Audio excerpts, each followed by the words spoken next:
Russell Hochschild is a professor emerita of sociology at the University of California, Berkeley. She's the author or editor of 9 books, many of which have been named New York Times notables for their respective years and cultural moments, including The Second Shift, Working Families, and the Revolution at Home, that's from 1989. 2003's The Commercialization of Intimate Life, Notes from Home and Work. Global Woman, Nannies, Maids, and Sex Workers in the New Economy, edited with the very same Barbara Ehrenreich, who will be joining us in a few weeks' time. And 2012's The Outsourced Life, Intimate Life in Market Times. Her latest book, Strangers in Their Own Land, Anger and Mourning on the American Right, is a finalist for the National Book Award and will be the subject of our conversation in just a moment. Christopher Sebastian Parker is a professor of political science at the University of Washington and a frequent and valued figure on the town hall stage. His last book, Change They Can't Believe In, The Tea Party and Reactionary Politics in America, was the the American Political Science Association's award for Best Book on Race, Ethnicity, and Politics. And he has two upcoming books that need your attention. The Great White Hope, Donald Trump, and the Crisis of Donald Trump, Race, and the Crisis of American Politics. That's coming from University of Chicago Press. And also White Fright, Racial Progress and Racial Retrenchment from the Civil War to Donald Trump is to follow. Cheerful stuff coming from our friend Christopher Sebastian Parker. Please join me in welcoming him and Arlie Russell Hochschild. So here we go. You button up. Go ahead.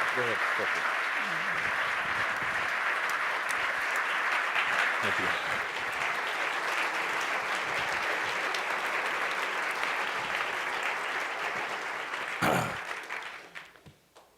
Ooh-wee. A lot of people here tonight. Well, it's my distinct pleasure to sit here with Professor, I'm just going to call her Arlie because I can't pronounce her last name. I'm having a hard time with that. Not to put you out there too much, but I read her stuff when I was an undergrad, so been admire for a long time. So welcome to our conversation. And her book, Strangers in Our Own Land, clearly a landmark book. I mean, it's really well read. It's extremely well written. Had a chance to read it on the plane a couple of weeks ago for the first time. It's really worn out right now, but I learned a few things. I mean, I hope what Arlie will say is that, she learned something from my book too. That would be very nice. And so His came out first too, by the way, so he was on top of the game. I just confirmed him. And we just came at it from different, methodological perspectives. She's a more qualitative researcher, and I'm more of a quantitative type. And it's always good, in social science when you have this conversion, right, using different methods. It certainly gives me more confidence in what Matt and I found, and hopefully, it confirmed what she found as well. It's true. You want to say anything in a way of opening? I'm delighted, absolutely delighted to be here, and just loved your book. Thank you. And felt that, we really found the same thing. I just dug deeper into one place, and yours was more the overview. Yeah. I'm sure we'll find something to disagree about, but... Well, given the time we spent in the green room, I thought we have actually less to disagree about than I thought. So, but, we'll try to give you guys a good show. So, so I'll begin with a few softball questions. So the pitchers will start up at about 70 miles an hour. They'll get to about 100 by the time they get to the bottom of this tablet here. So let me ask you first, Arlie, what's the purpose of the book?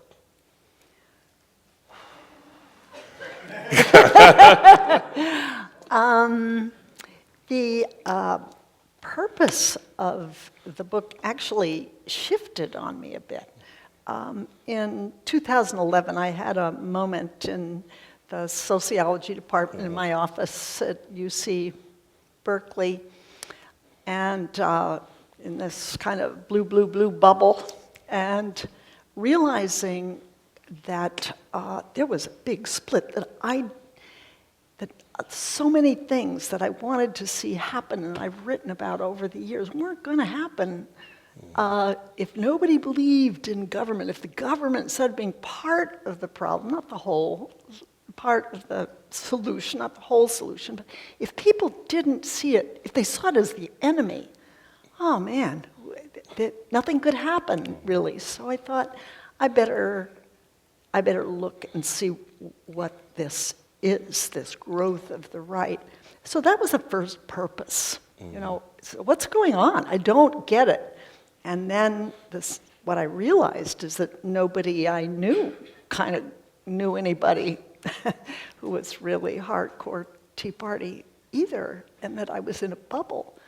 And I had to get out of that bubble and just turn my alarm system off.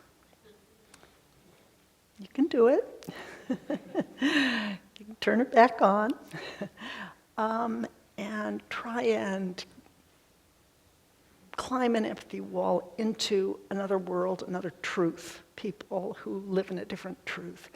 And so that was the first purpose. But after 5 years of ethnographic work and going to pig roasts and eating a lot of fried food and going fishing with people and hanging out, looking at graveyards and schools, go to church, and coming back and writing this, I have sort of a second purpose because I wrote this before Donald Trump became our president. And my post-Trump purpose is to try and find solutions and to speak to depressed audiences and get them active. That's my second purpose. So one of the things, well, first of all, I want to just say right straight away, I refuse to call that man my president. He's number 45 as far as I'm concerned. Let me just follow this up, and it just occurred to me just now when you just said, so you used ethnography, right? Which I don't really, basically, you want to explain what ethnography is? I mean, we got a whole bunch of smart people here, but for those people who haven't gone to grad school, can you explain that approach really quickly? Yes. If you're an ethnographer and you're really interested in finding your best, deepest answers to something, what you do is begin by reading a lot of quantitative work, so you get a lay of the land. You guys actually read our stuff? Oh, yeah. Oh, yeah. Read my books, you find a lot of quant work there. But if you're a person like me, what you learn by getting up close to somebody, really up close, and getting to see how they feel about things. And that is how I learn. For me, each person is a book, as complex as a book, and as interesting. And so I have to get up close. Not everybody's like that, but that's how I am, and ethnographers are. And so you try and climb into their life. And what I did, for example, I'll give you an example. Okay. Once I had this red state paradox in mind, how the poor states and the worst off states in every possible way, lowest life expectancy, everything, take more money from the federal government than in aid than they give to it in tax dollars and revile the federal government. I went in with my question, and that was it. And Louisiana, which was this heartland of the South, I thought, okay, perfect. This is just where this is the strongest, so I'll go there. And then it turns out to be Lake Charles in the Southwest is a petrochemical center, chemical industry where the pollution is the 1% worst of the entire country, second highest cancer rate in the country, and they don't believe in regulating polluters. So I thought, with my alarm system off, perfect. This is what I don't get. So with that in mind, here's how ethnography worked. I had 5 different strategies for getting around about over those 5 years, but one of them was to go to meetings of the Republican women of Southwest Louisiana. And they have a gun raffle. So start with a prayer and the pledge, the gun raffle, and then we're eating our gumbo. I knew I wasn't in Berkeley, California.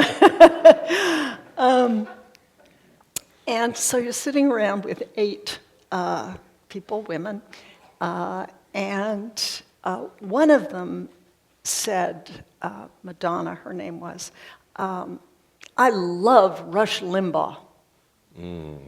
So I had my little empathy wall moment. I thought, holy shit. And I'd really love to talk to you about that. And so should we meet for sweet teas? Yeah, so tomorrow, sweet teas, we're meeting, and she's explaining to this. I explained to everybody, look, I'm Mary Poppins. I dropped out of the sky from Berkeley, California. Berkeley. Oh, you communist? And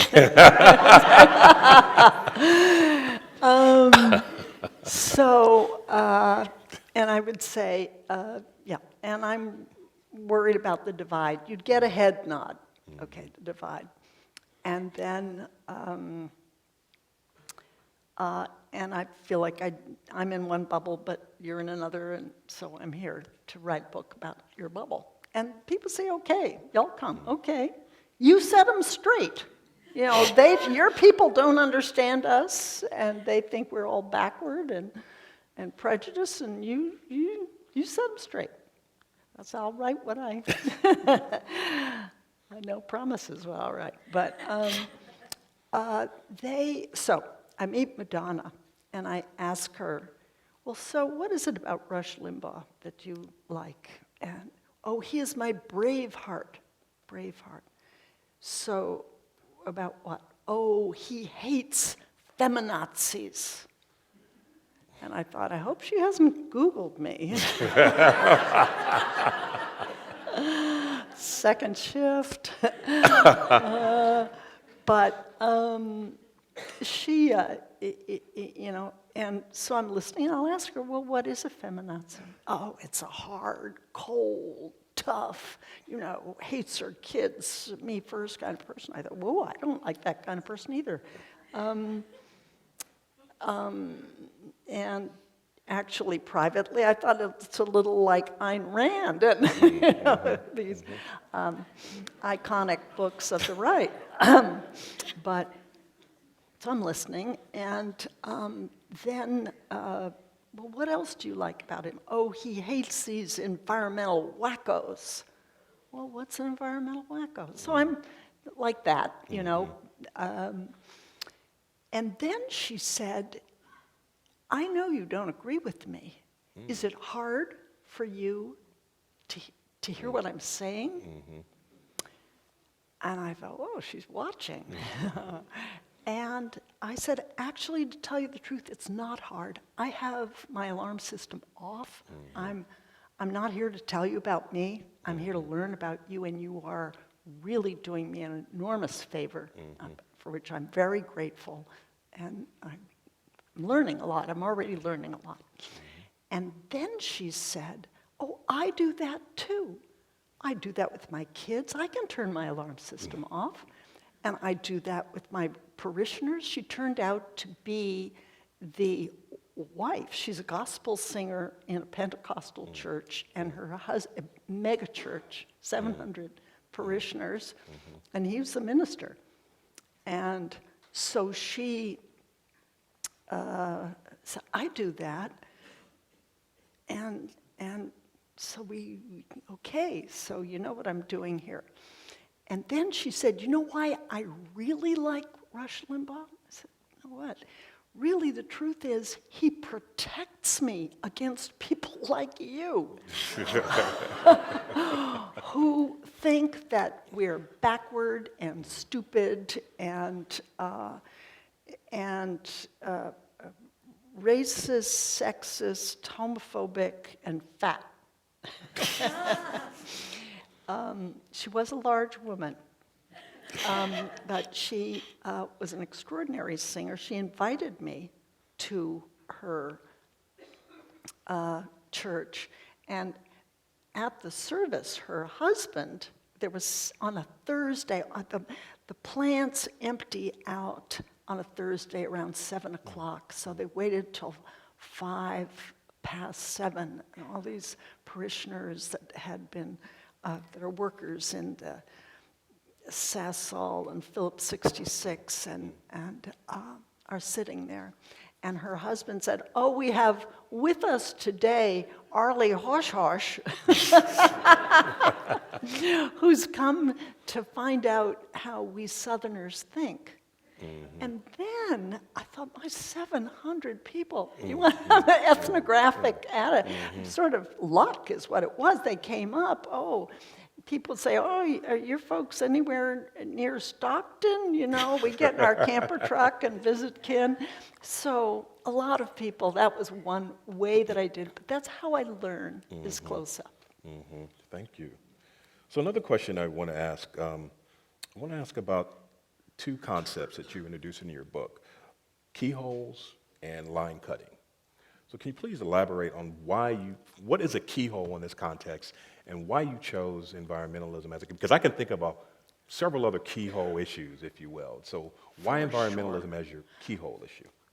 Because I had read What's the Matter with Kansas, and the whole issue of self-interest came up. Is this really, the candidates that you're voting for, is it in your self-interest to do it? Well, that interested me, and in a pragmatic way, I thought, okay, this would be a way to reach people. Actually, I could get them that we might not agree on other things. We won't agree on race, but I get them this way. Right. So in a way, and in a conversation, don't you want to live long? Becomes quite a basic question. How could you be, I know you love hunting and you love fishing and you love nature and you love your children and your kin and they're dying. That's why I chose that. You could say there's some pragmatism. Because I wanted to ask you, because clearly race would be the obvious keyhole issue. Yeah, but I thought, I'd get knocked back. I didn't think so. Okay, so you thought you would get a better reception by approaching it through the environment. Not just reception, but I thought that they could maybe see it my way on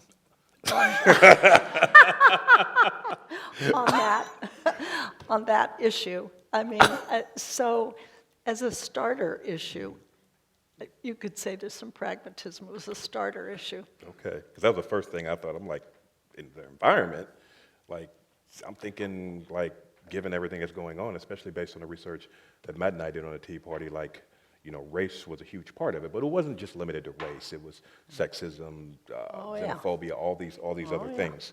But we're going to get to that in a few moments. Actually, right now, with the line cutting metaphor.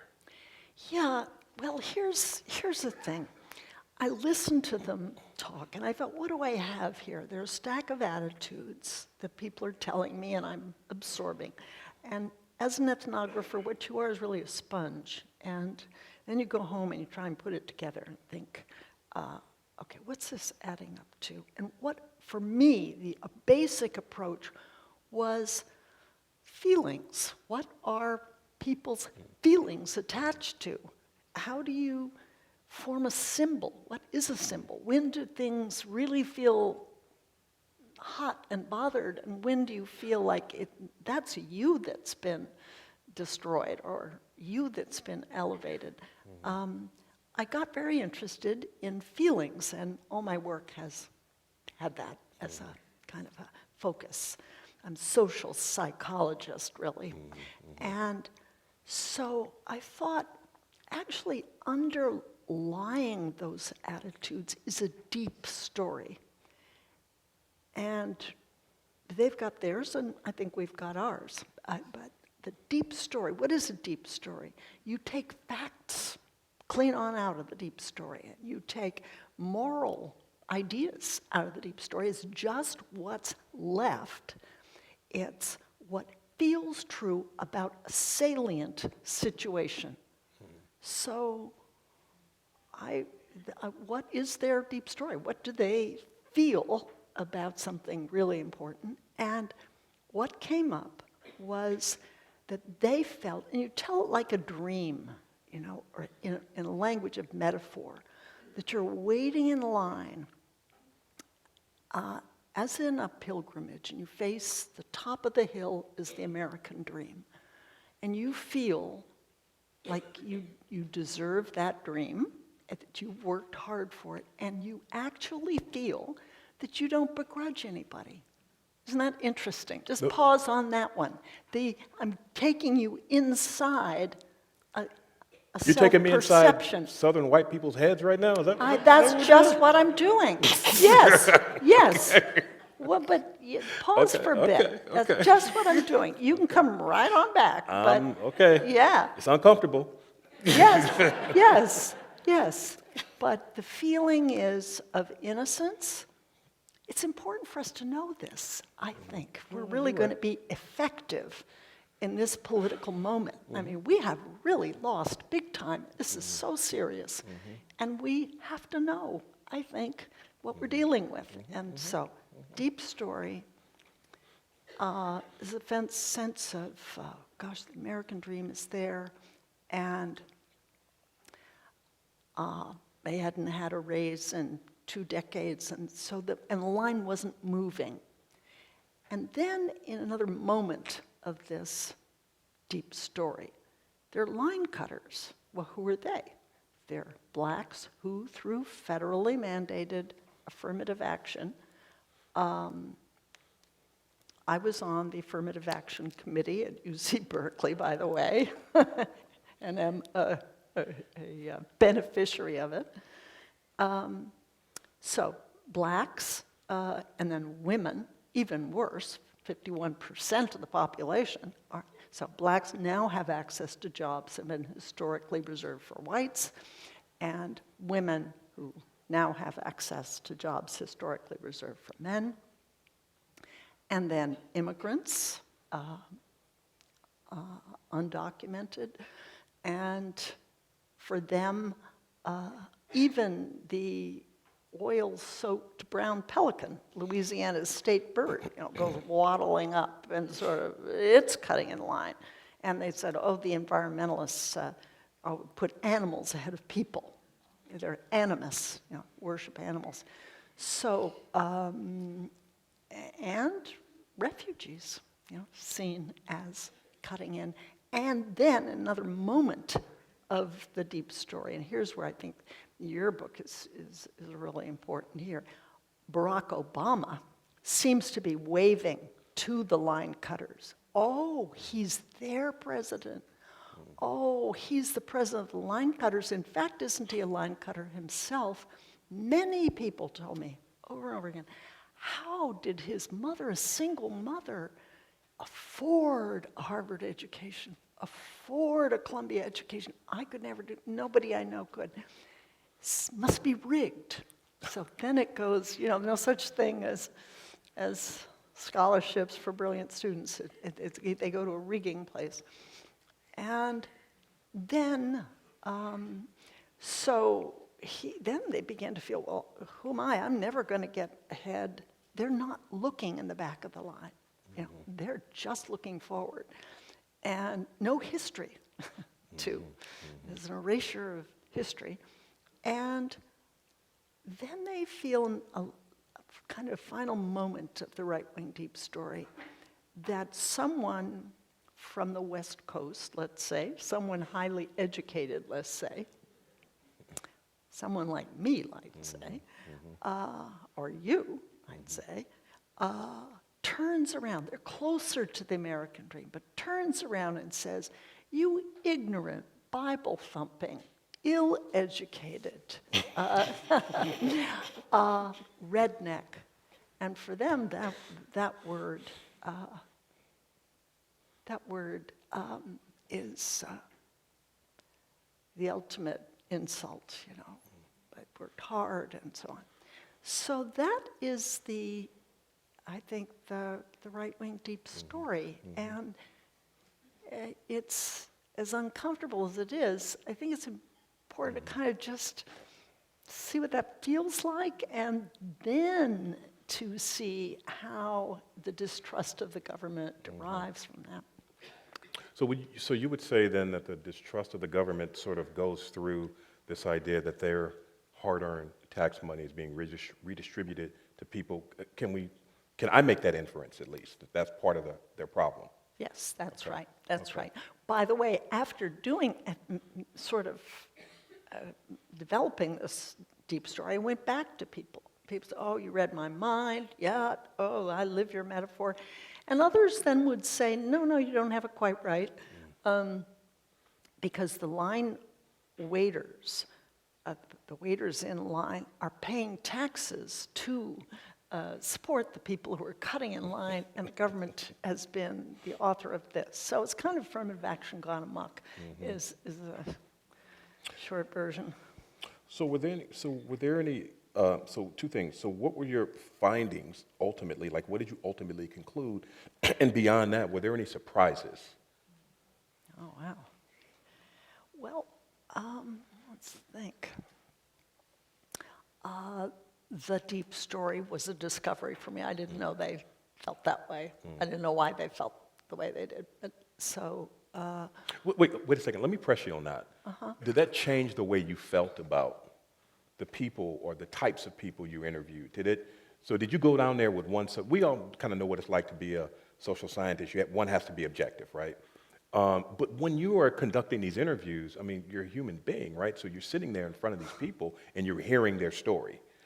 So I would think at some level, some emotion, as hard as you may have tried, had to register, and sometimes it was empathy, sometimes maybe it was disdain, Yes. right? Yes. But I guess what I'm trying to, in the long run, trying to ask is did you go down there with one sort of frame of mind, right? And when you returned to Berkeley, it wasn't the same. Wow, that's a really deep question. Doing this work was hard, and there were times I thought, I can't talk to this person. There's one person that's not in the book, I just couldn't manage it. Racist. And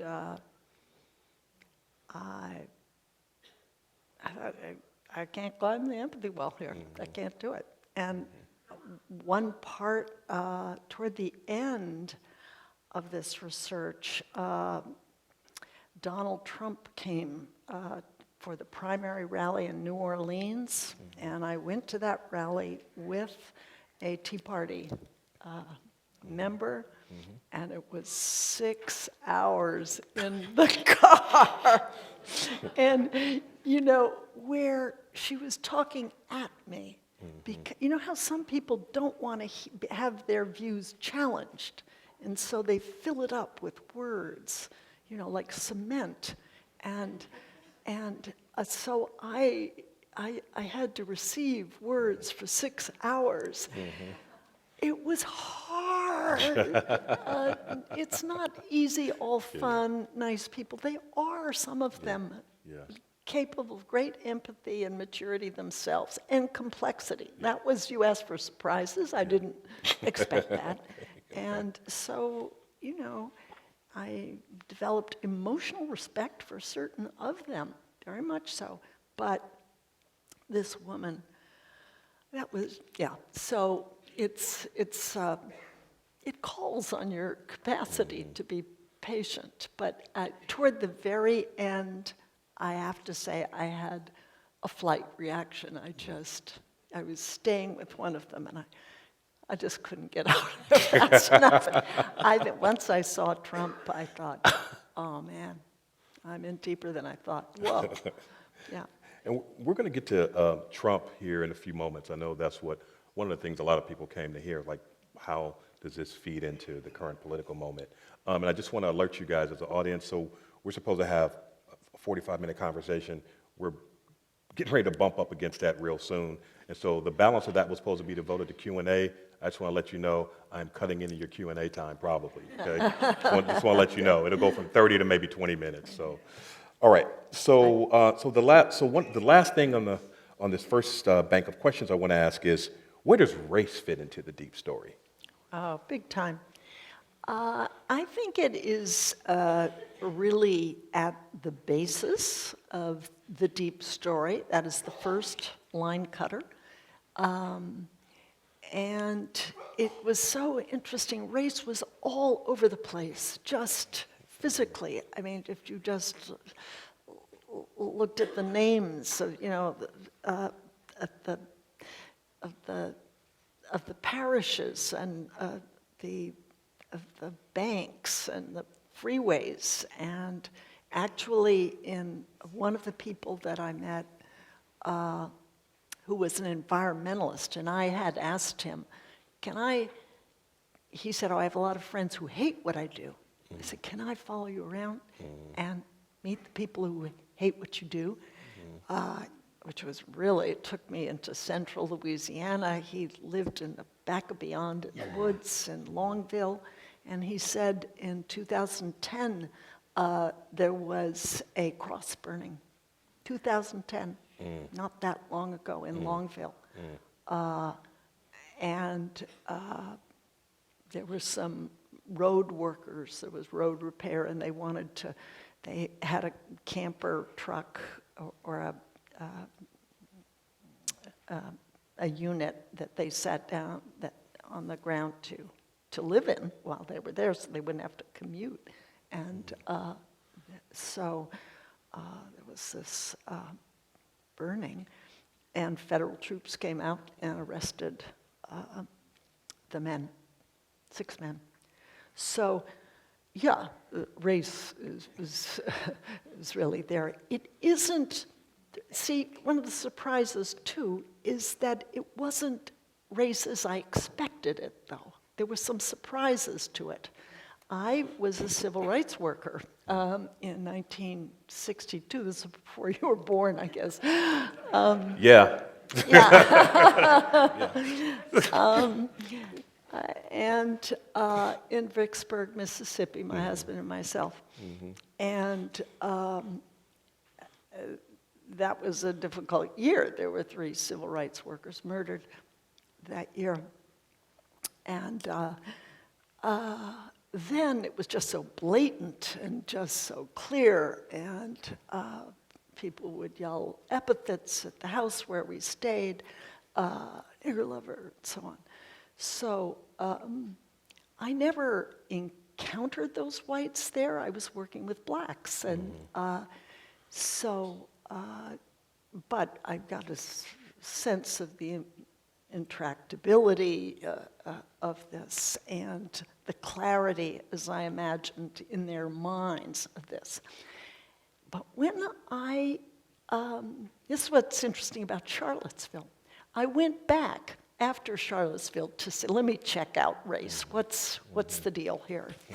And what was really fascinating is that after these events of the KKK with the torches and the Nazis and the murder, all of that, we then saw our president say there were good people on both sides, and then we saw this master tweeter spend 48 hours without tweets, tweetless 2 days before he responded to the uproar that his first inadequate response led to.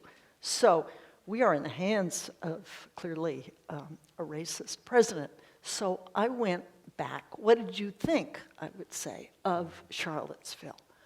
And the answers were that big grimace. Oh, it's terrible. They're mean people. They're awful people. No. What did you think about the president's response? He's good. We like Trump. Like that. So I thought, well, this is interesting. Okay, surprise one, that you have a racist president who is dog whistling to his, quote, racist base. I am talking to the racist based, and they are saying, no, this sullies our cause. This demeans us. We don't want to be associated with those races. So I think, oh, this is not like 1964, Freedom Summer, very different. But this is how it gets complicated. I said, well, oh, so you don't, you're like, no, terrible. Because it sullies the American flag to have white nationalists. We think they're terrible. And it sullies, surprise too, the Confederate flag. So I go, whoa, this is dizzy, you know. And that's what this work is like. There's one surprise after another. So what did that mean? Well, then you would get a story about, well, the Confederate flag, that's not associated with slavery. We love Martin Luther King, we hate slavery, but the Confederate flag just represents the South. And then I'd say, represents the South. Okay, often one of my strategies was just to repeat what the last thing they said, as if, ingenue, I don't quite get it. And they would say, yes. And then with a lot of them, there was a flurry about the different kinds of Confederate flag. Different kinds of Confederate flags? There are different kinds of Confederate flag. There's early Confederate flag and a late Confederate flag. There's they said a battle flag and a non-battle flag. There were a plethora of flags. So I thought, what's going on here? It was an attempt, my interpretation, to cleanse the idea of their history of the South, and so it was as if racism, as I had understood it, had kind of, it was, you put an anticoagulant in the cultural bloodstream of the South, and these things that I thought cohered and were solid, you either were or you won't, they had divided them into little narratives, each with its emotional punchline, like, oh, I didn't know, my family was just poor whites. We never owned slaves. Well, what is that? Why are they telling me that? They're telling me that because they don't want me to guilt trip, as they think all liberals do. So, and that would be the same person who didn't like the white nationalists, didn't want to be associated with them. So I guess what I learned, you asked what the surprises were. The surprises is I didn't expect it to come in this form. They are for Trump, and they are threatened by black line cutters and women line cutters. So putting it all together, you can say, yes, this is racism, but it certainly didn't feel anything like what I expected based on my 64 exposure. So in your afterword, however, that's not. When is your new paperback edition going to be published? Just out. It's just coming out. So it's out there? Yeah. So your afterword that you sent me is in that book? Yeah. Okay. All right. So the question I wanted to ask is that, I read the afterword, and, they were, I know what you're saying here, but they were a little more explicit. I mean, I drew the conclusion that, you know what, these people are kind of racist, right? Well, not even kind of, I'm saying that right now. Yeah. But if I were in private with folks, man, But I'm saying the conclusion I drew, these are straight up racist. They're trying to rationalize, as you just said. Yes. But one can draw the conclusion, however, that these people are racist, right? And that's kind of what I drew from reading your afterword, but that's not what you're saying right now. So can you reconcile these two things? I'm saying it's racism in a new form. And that they care what the rest of society thinks. When I was there in 1964, I don't think they cared at all. Now, there's this effort to say, no, I'm not a racist. They were terribly afraid that Well, so they wouldn't believe in what we call a social scientist, or they wouldn't admit to what's called old-fashioned racism. It's kind of stereotypical racism, right. but That's it's more right. consistent with what scholars have been talking about for 30 years, a sort of new racism, the fact that their belief that black folks, violate cherished American values, hard work, individualism, and all those things. Would you say it would fit within that framework? Yeah, I would. New. Okay, Yeah. new racism. Okay. So, well, I got to skip past a whole bunch of questions. So let's get to this here. So one question I want to ask is that we had this discussion in the green room, and also when I read the book, when I read the first part of your book, and most people that know me know I fucking hate the economic anxiety argument. Can't stand it, right? Because it just doesn't work, right? That dog won't hunt. That dog is dead, right? So, and the reason why I say that. Thank you. And the reason why I say that is that Matt and I found that in our Tea Party book that this sort of perception of economic anxiety failed to impact at all their support for the Tea Party. And then when we move forward to Trump, right? So this idea that Trump won because of working class whites. I mean, I think all of us kind of figured that out now that that's not the case. How can one say that he benefited from the working class whites made the difference? When, as a matter of fact, he won 48% of college-educated whites. Now, I'm not saying that some of them aren't economically anxious, but come on, let's keep it real here, right?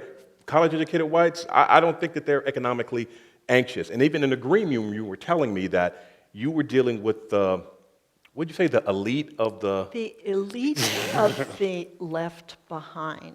Yeah, yeah, yeah. And when you think about who the movement... Who are the people that start movements on the left or right? They aren't the abjectly poor often. They're one up from that. And that's who these people are. That's right. That is totally right about that. But one of the questions I also want to ask is, and this will get to the point at which we're talking about how do we move forward, right? And what's the solution here, if there is one? So how do these people differ from... I mean, are all conservatives the same? Are these people all of a piece with, conservatism as we know it? Or can we sort of separate these folks out? Because when we were talking about possible solutions, and we agreed on this, I didn't think we would, but we did. And it's like there's about 20, 25%, probably even 30% now that Trump is in office, that will not budge, right? They are not willing to compromise, right? They are these... what Hofstadter called back in the day, and I wanted to ask you about the paranoid style, but we're not going to have time, that the late Richard Hofstadter, this historian at Columbia, wrote this very famous book among his other famous books called The Paranoid Style in American Politics, and he's talking about essentially what we're talking about right now.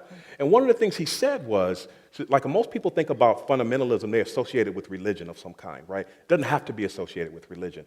Fundamentalism is just strictly an old school way of looking at anything, right? Fundamentals of football, baseball, basketball, right? It's a very old school way of looking at things. So he called these people secular fundamentalists.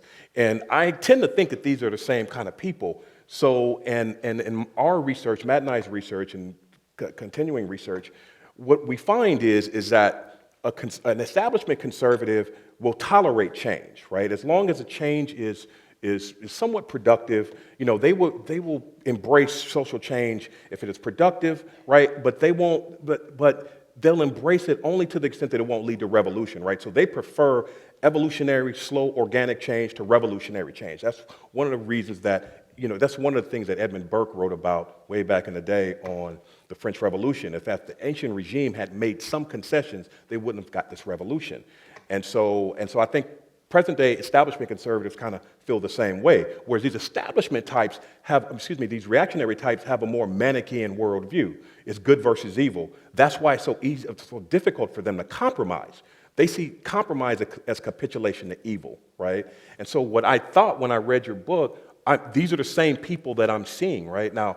And that's a question. That actually should be a question. I should have problematized that, right? So do you see those kind of people in your interview subjects? I see both. I would say some were Manichaean, as you described, and I thought, whoa, this will be very hard to make any common ground on issues. And we should understand who they are, but move on, right? That wouldn't be productive use of our scarce, precious political time. There was, for example, at the Trump rally, there was a man who said to nobody in particular, there are thousands of people, and there's a big rally, very excited, and he said, "Oh, to be in the presence of such a man." Wow.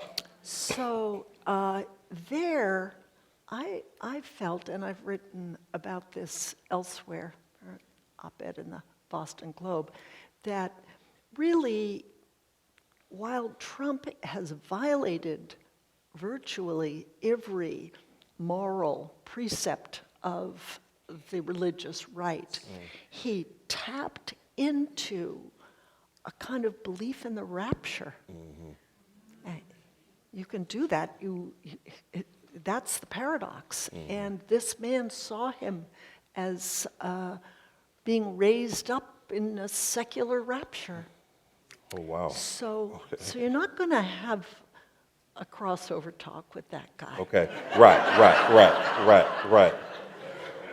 Which leads into this my penultimate question. Will these kinds of people always be around in your estimation, right? And so answer that question first, and then the follow-up is, where do we go from here? Like, what if anything is a solution? Okay. Yes, maybe there will always be such people, but I think it's a huge mistake for us to say, Trump is a racist. Yes, Trump is a racist, but all of the people that voted for him are also racist and deplorable people. I think that's a big mistake. Because, and your own work, I think, would bear this out, there are different types of people. These break down into different types. So where I think we go from here is this. We, I think, should get out of our depression and our confusion, get active, because we are faced with a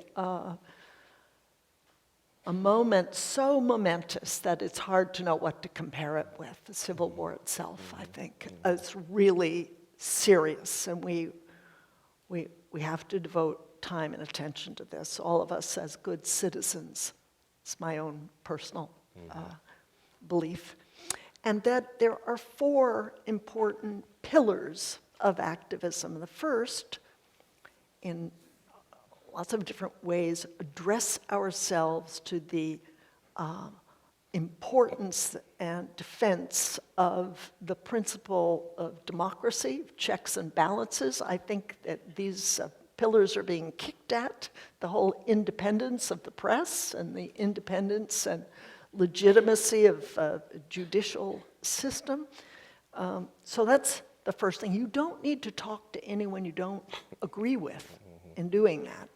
Second is to reformulate the Democratic platform and to get candidates, really, that speak to the issues that are on a lot of people's minds, and make people feel acknowledged and be the party of the unifier, and be the party of patriotism, actually, and the Constitution. Why can't the Democratic Party, the party of the working man and the working woman, be the party of unity and democracy? I would love to see that. That's pillar 2. Again, you don't have to talk to anybody that feels they're being taken up to heaven and so on. Pillar 3 is to get the vote out, and your own work on that shows that voter turnout is enormous. So pillar 3. And again, don't have to talk to people that aren't like you. But pillar 4 And these are in order of importance, in my view. Okay.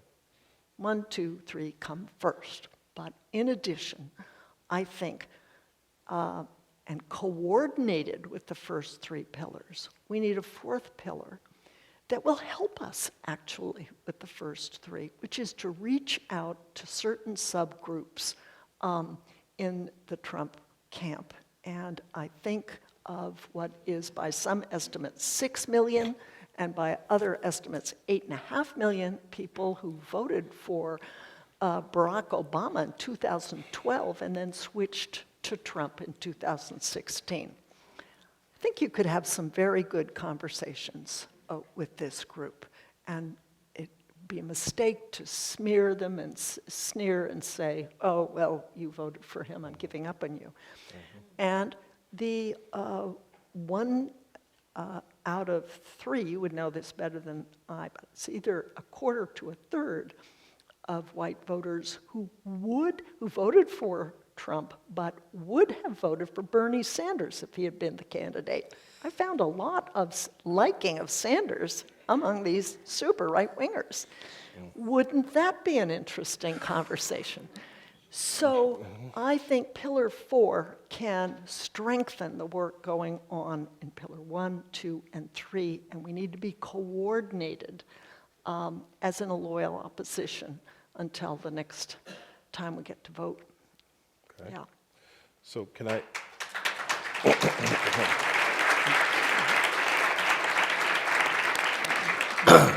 So I just want to say a couple things before we throw it up into Q&A. So yeah, you're probably right that all people that voted for Trump aren't racist, but if we think about this probabilistically, if you get 2 people, one's a Trump supporter, one's not, probability is higher that the Trump supporter is going to be a racist than the other person. Yes. So that's kind of, I mean, I've heard people say that, and I have no doubt that that's true, but it's just hard for, speaking from where I am as a black man in America, it's just really hard for me to have sympathy for those people. So let me just say that right off the top. Yeah. Another thing is, I think what you were talking about, the platform for the Democratic Party, I'm doing some research right now that suggests that a class-based approach is not going to work, right? It's not going to get people of color out. It will not work. We saw what recently happened in Virginia and Alabama, right? And so you got the Democrat Party needs to scare the base, right? Forget about this positive economic. I know this is your show. I saw this little piece right Go here. for it. Go for it. It's your show too. So, and I just research suggests, and I just don't think that is going to work, right?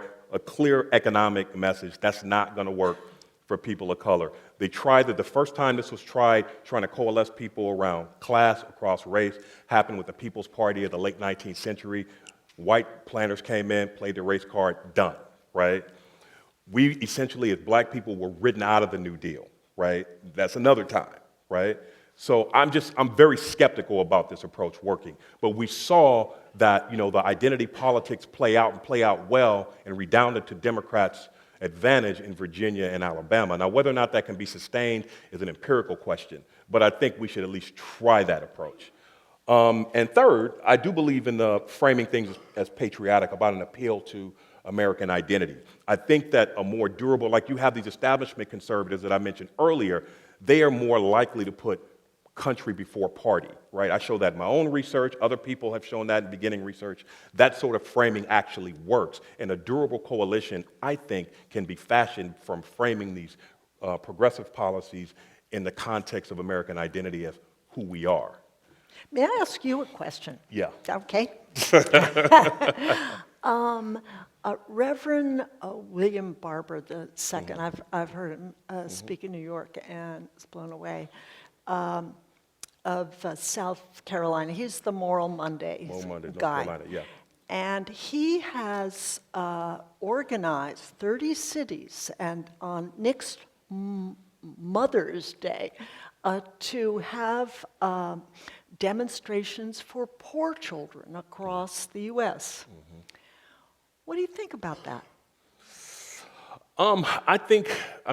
Look, I'd rather have those demonstrations than not, right? So I think it's a good thing, right? Rather than them not happening. But when we're talking about politics, I'm just saying the whole class-based, in theory it should work because race and class are so tightly linked together, right? We are in the class that we are, generally speaking, as people of color because of our race, right? So in theory it works, it just in practice, it just does not work. There's a principle that he's following, which is that we're stronger if we have the moral high ground, right? Moral high ground. He's not saying, oh, politics, let's just get out of the way. He's saying, no, we need the moral high ground. And he gave the sermon in the Riverside Church on the anniversary of Martin Luther King's Get Out of Vietnam speech. And he's a crossover guy. He's not just saying race, race, race. He's saying let's get out of war and let's be all poor children. And he's very clear about wanting the moral high ground as a way of inspiring people. Well, he inspires me. And I think he'd be good for the Democratic Party. I'm not saying he wouldn't be good, but I just think the class-based approach, it's just not going to work. But you don't think it's morally inspiring for him to? Oh yeah. I think it's morally inspiring, but I just don't think it'll work. So let me. Okay. We just have to agree to disagree on that. Yeah. Let me just give you guys one last thought before we throw it open to Q&A. So I'm sure most of you know what Dr. King's letter from Birmingham jail was, right? Written in 1963 after he was jailed during a protest. And one of the big takeaways from that, and this was like part of your mix at the time, so I'm sure you remember. One of the things he took away was, one of the things I took away, and that it's been confirmed, is that he really was trying to get at the clergy and white moderates, because he knew he wasn't going to get the racists. He already knew he had the white reformers on his side. It's the white folks in the middle, right? And it's the same thing right now. It's the white people in the middle that can make or break this. We're at an inflection point, people, right now. We're at an inflection point. Things are either going to get a whole lot better or they're going to get a whole lot worse, and it's going to happen, but it's going to happen really fast, right? So you guys, if you guys aren't active, as Arlie said, you guys need to get out there and register your voices, make them be heard, right? This is no time to sit on the sidelines, you guys. This is absolutely no time. It's either put up or shut up. Put your money where your mouth is right now, you guys. People, we really got to do this. Yeah. So let's throw it open to Q&A. Amen. Amen. Amen.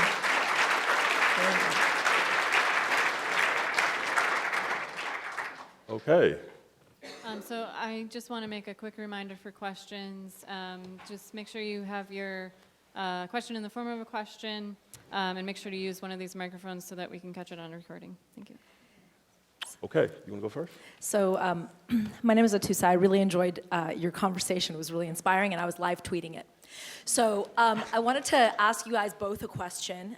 You come at things from slightly different ways, but what I'm understanding, if I may borrow one of Professor Parker's phrases, is that we have to communicate an existential threat to this swayable or convincible or inspirable group, which is this 8.5 million or whoever is like somewhere in the middle and might be brought to their senses. How would you go about doing that on a daily basis for us? If we're not in a position like you are with your voices, you're in this high position of influence with your voice in the sphere of politics and the sphere of education. We maybe are not. Maybe we know a lot of people and talk to a lot of people. How would you go about communicating that in a way that doesn't turn them off and make them feel responsible for Trump being in power, but inspires them actually to open their eyes and start walking the path towards these pillars of activism? Wow, great question. I think that there is a movement, actually, that is under the radar of different groups that come under an umbrella group called the Bridge Alliance. and there are 80 different organizations with funny names like Hi from the Other Side, or both sides. A co-founder of MoveOn.org, Joan Blades, is a mediation lawyer, and there are hundreds throughout the country now. And I've teamed up with her, and I'm doing this. I'm part of this thing. And there's a talk going on. Join this. Join Indivisible, and join one of these groups, and see if you can find a way to target this 8.5 million, one of those. But I was just on the phone with the head of the Bridge Alliance. He's a retired guy from Penn State, and this is growing. So I would do that. I would get out the vote first. I would defend, pillar 1, 2, 3 first, but that's how I'd engage pillar 4. Definitely get out the vote. One of the things that my colleague Matt Barretto and I show in our forthcoming book is that if we change the turnout of just people of color by 0.78 percentage points, then Trump loses Michigan, Pennsylvania, and Wisconsin. Just by not even a whole percentage point, right? And so, I mean, people ask, why didn't people of color turn out, in higher numbers? And the answer is kind of complicated, but to simplify it, is that, most people of color, you really didn't take him seriously until now. And second, there were a lot of people, especially in the black community, that weren't really high on Hillary Clinton. So you couple these things together. A, they don't think the Cheeto's going to win, and B, they're not too crazy about Hillary Clinton, and so, they just weren't that enthusiastic. Now, let's think about it like this in terms of the existential threat thing. So what we found out in Alabama, the special election, which Roy Moore lost, black turnout was at 89%. Now, to contrast that, with the high water mark prior to that was 2012 with Obama, it was at 67%. For Obama was 67%. All right. So I think there is there's a model. There's a model there's for a you. there with this existential threat stuff. How did they make it happen? Okay, that's what we need to do. Let's look at the success stories, and then how did that happen? Well, I think, Trump became president and he didn't change. And so, he was a racist before, he's a racist now. And so, folks got a chance to observe that. But you got them to the voting booth. What? Again, it's this sense of existential threat. He wants to go backwards in time. He wants to take all of us, people of color and women and whomever, back to the 1950s, 40s, or wherever, right? And people are starting to realize that. Sure. What are they? And are they... did people get buses out to voters? Oh, how they actually did it? Oh, you know what, Arlie? That is not my department. It's like I just look at the numbers, right? But if you look at the ads, however, right? Yeah, okay. The ads for Doug Jones, right? They play. I mean, the fact that Roy Moore said that he thought the United States was a better place when black people were slaves. Really? Come on. Yeah. Right. I know. And they lit up the airwaves with that stuff. Yeah. Went to the polls on a horse, wasn't that, so. Yeah, I thought that was funny. Really... Wait, can somebody help me out? Who was the black man that was hanging out with Roy Moore? Who was this guy, right? Yeah. They always seem to get some random black person to stand in the background. I know. Okay, let's go to this side now. It's a great success story, though. Hi, my name is John Bancroft, and I know you weren't doing you were doing qualitative research, so you don't have statistics, but I wonder if you have any generalizations within the group you were studying between men versus women, older versus younger, more educated, less educated, or any other categories you want to speak on. Okay, I'll answer, and then you would have a fuller one. But the people I interviewed weren't young, so they were was trying to zero in on a core group which are older. But what was really interesting about the gender difference, in the end, fewer women voted for Trump and voted in general than men, but they were generally just as conservative, except there was kind of a hidden gender difference when it came to welfare. I would ask them, well, I'd go to interview a couple, and I asked them, how many people do you think are gaming the system, welfare system? Well, the guy would say, 80%. And his wife would say, well, hey, wait a minute. No, I think it's 15. I was on welfare. I was a single mom. So there were like these hidden gender gaps. Yeah. And education, educational level? Everybody, half the people I interviewed had college educations in local LSU, or community colleges, and the other half did not. But everybody was first generation college. And very few books. You go into the home and they're just very few books. So it sort of began to think of education itself in a slightly different way.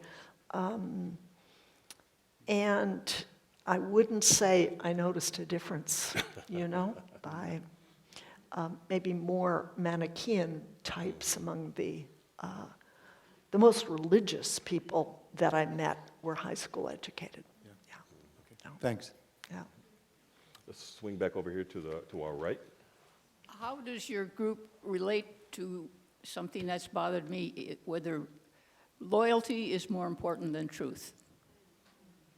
Yeah. Loyalty is more important than truth. I mean, loyalty, you mean to the candidate or? Well, it covers the gamut in terms of whether you stand by your relatives or you are Republican, so you have to. Oh, I see. Right. If you're loyal to the Republican Party, that comes before truth, yeah.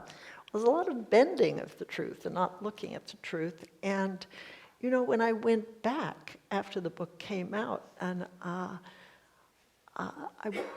wondered how they read the book, because I have an appendix.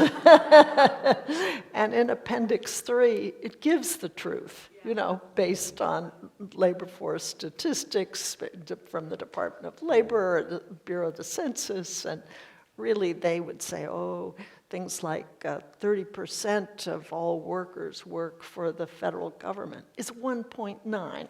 Turns out, And then if you put state workers together, and that includes nurses in public hospitals, you put that in, and you put county workers, all of it only came to 15. So big differences. And they live in a different truth, and they're all watching Fox News, almost church-like, as if it is a church. And they will talk about, Fox's family. And they have it worked out that Riley is kind of daddy before he was banished. And that Megyn Kelly was the sassy daughter, and that Hannity was the acerbic uncle. Really like a family, and... Wait, they actually said this to you? Yeah. Oh, yeah. If you hang out with them and you go fishing... I will never find out, yeah. Well, you're lucky you have me. I I'll know. tell you, yeah. Can you imagine if I'm trying to write the book you wrote? Yeah. I don't think it would work out too well. Yeah. Let's swing back over to our left. A big part of your book, you talk about the deep story, the line cutting thing.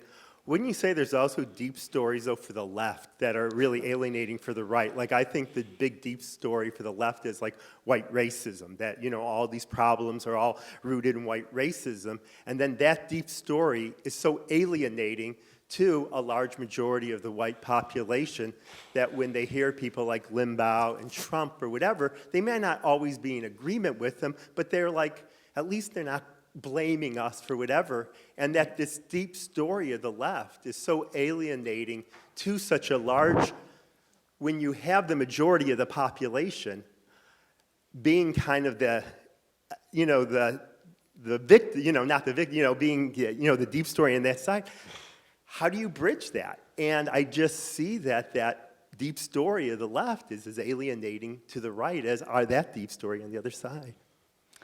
Well, good point.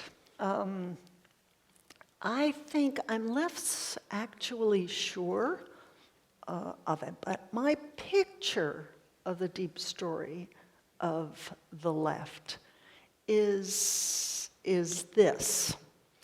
It's that we're all ranged around a public square, and we are looking at what's going on in it. And we see a state-of-the-art children's science museum, and we're proud of it. It's creative, it's available to all children. That's how the race thing comes in. All children, every race, every class. It's open night and day, and it's brilliant. And next to it are other public sources of creativity, and great public schools, great childcare, a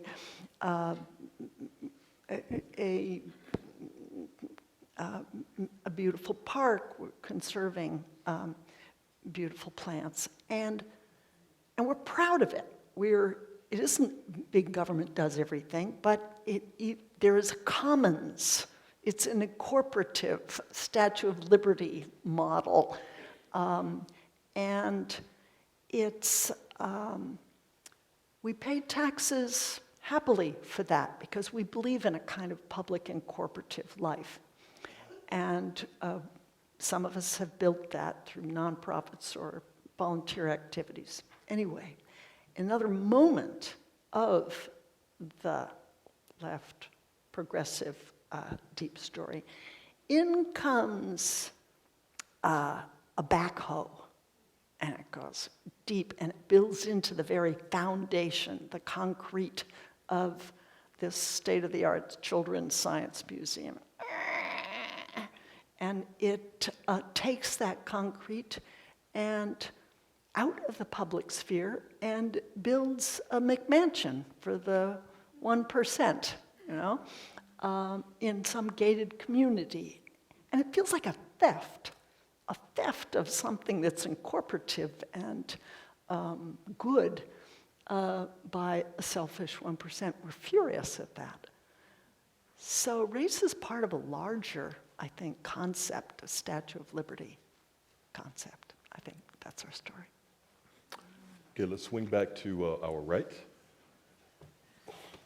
First of all, good evening, professors. I have a question for you, particularly. Two of your decisions interest me, and the first is your decision to forego using race as a keyhole issue, and the second is your decision to forego using a particularly racist narrative from one of your respondents within your book.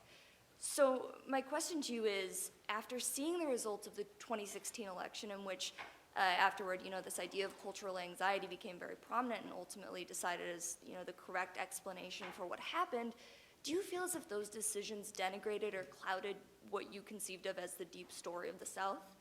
Wait, before we continue, you neglected to say your name and where you go to school. My name is Nicole Buckley. I'm a student of Professor Parker's. I did not put her up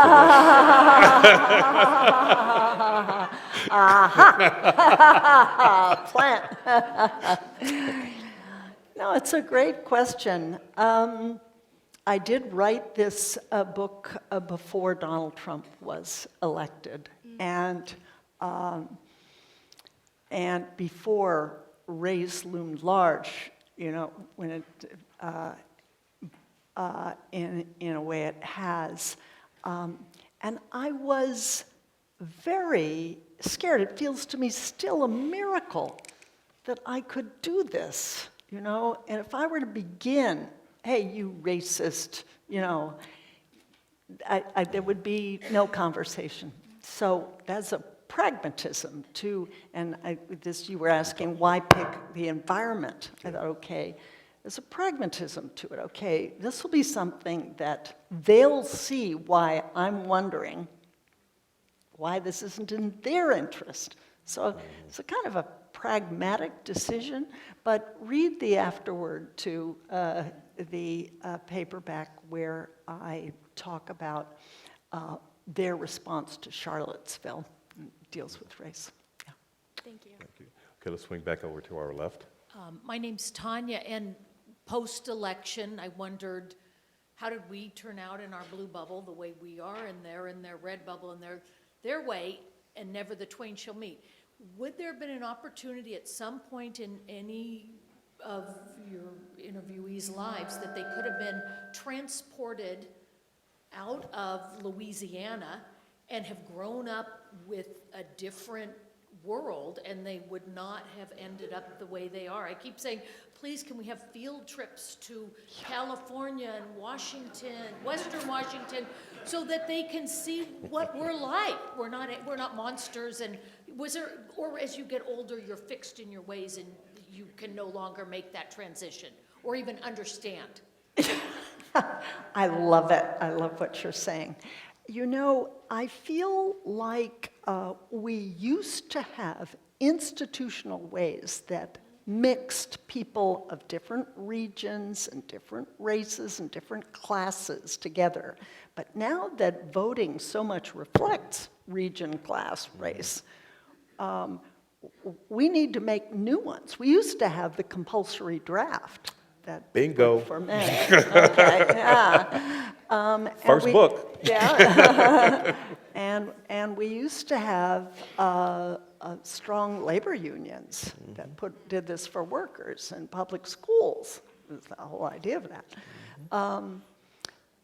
And now we're without that. So I think we need to create it. And in this afterword, that's kind of my call to create for high schools a cross-regional exchange program so that the South comes north for a month and is hosted by a family. North goes south, coasts go inland, inland goes to the coast. And you train students in civics, in history, and in mediation skills, in active listening. Now, what is these people's deep story? How's that go? So you train them to be, and civics, the importance of respectful discussion across big differences. You train them in that. And then have them it's not enough to break bread together. You have to do something together. So I'd like to see solar, I may be dreaming here, but solar panels up and, houses for the homeless and so on. Have them be working on something together. So I think we need that structural shift. And I would add to it that we need to learn how a specific skill that I would call symbol stretching. You're talking about framing, which I think is really key. But I met a man who was a brilliant symbol stretcher, framer, reframer. This was General Russell Honore. He was the hero who rescued the victims of Katrina in New Orleans. He's now retired and a very active environmentalist.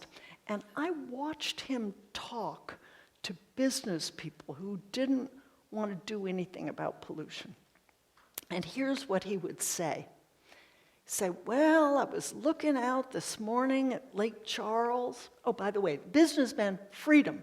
That was the freedom. Freedom to have your own business, freedom to make a lot of money, freedom from onerous regulation, freedom, people. Okay, so he's talking to them as an environmentalist, and he's saying, I saw A man out in a boat in Lake Charles is a fish, but that man is not free to lift out an uncontaminated fish. I thought, you genius. And I followed him around for 2 days just to hear how he talked. So symbol stretching, you take an idea that they believe in, freedom, and you apply it to something that they don't apply it to. Yep. And you just leave it like that, you know? So I think we need to do that with patriotism. I think the Democratic Party needs to do that. Say, look, you're patriotic, and they are. American flags everywhere. Oh my goodness, every mailbox, flag by flag. So very patriotic. When I asked them what it meant to be patriotic, oh, I would die for my country. And they mean it, you know. Okay, that's one thing, but what principles would you be dying for? That's another symbol stretch that we haven't as a culture done. And so I'd like to see us get out of our enclaves and enough to have, you know, appeal to this larger kind of incorporative notion of nationalism. Yeah. In our calling card, could we all wear American flag lapel pins made in America, because you can find them on Amazon? So just a couple, may I comment on a patriotism thing? So when we think about patriotism, like most people on the left, they don't like it, and they deride it most of the time. But if you think about what patriotism is, it's about a commitment to a set of values, right? So much so that one would be willing, in the case of military service, to die, right? So, but when we think about American values, these are inherently progressive values. So if we're talking about a commitment to these inherently progressive values, why should the right take those over? They shouldn't, right? These are like, it's about a commitment to democracy, to equality or equalitarianism, tolerance, right?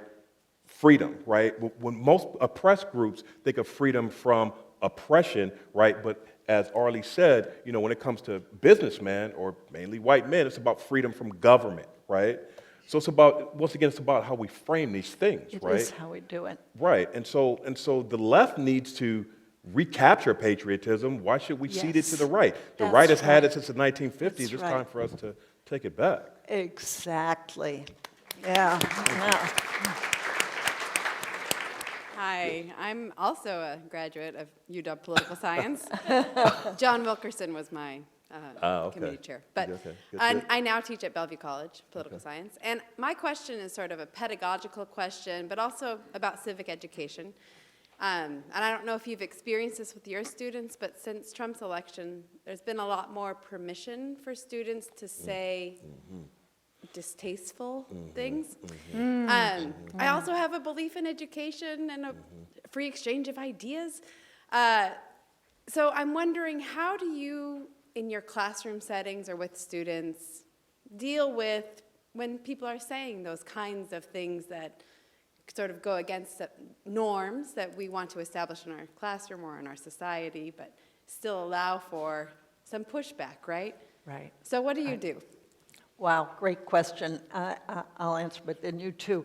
I think you establish at the real beginning that one thing they're going to learn in this class is how to listen and how to speak respectfully, so that they understand how their words are heard, and that this is a skill in any civic culture that's associated with national pride and patriotism. I'd start with early framing and then keep them to it. What would you do? Yeah, I would say the same thing. It's that, you can't, everybody has their particular viewpoints as long as they express them, with some respect, and they're not calling people out of their names, right? I mean, I get tired of playing the conservative in class. I'm glad we have some conservative kids in our class that want to speak up. So as long as the discourse is respectful, then, it's about the marketplace of ideas. Yeah, that's good. So we have our last question of the night here on our left. Hi, my name is Jeremy, and hopefully I'll say this peacefully and respectfully. I just wanted to ask, actually, where does peace and love come into all of this? Oh, wonderful. Well, I think in Strangers in Their Own Land, it's kind of a foundation of it, actually. I was trying to appeal to their better angels, and I actually believe, you know, I may have a little difference on this, but I think that's a powerful thing to do politically, and that's what Reverend Barber is doing. Yeah, and wouldn't you say that we're, in a way, having a conversation this evening about how peacefully and lovingly to cope with a president who is not peaceful or loving. We're in the hands of a leader who may get us into a nuclear war and who is Mr. Yesterday with regard to every social code. So, but I think we're advocating doing this in a peaceful, loving way, insofar as we can. And there may be limits to that. Yeah, you're welcome. Do you have anything to say about that? I'll quote Marvin Gaye on this. Only love can conquer hate. Okay. Yeah. Or only love can conquer hate.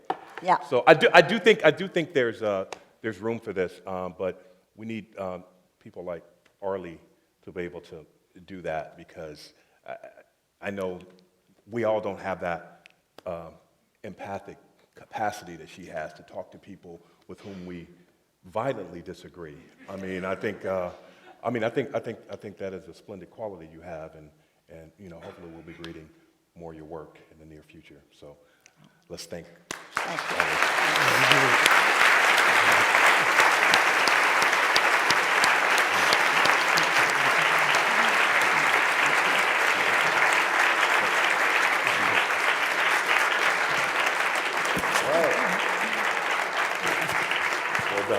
Thank you all so much for coming. Professor Hochschild will be signing books out by Elliott Bay. So thanks so much for coming.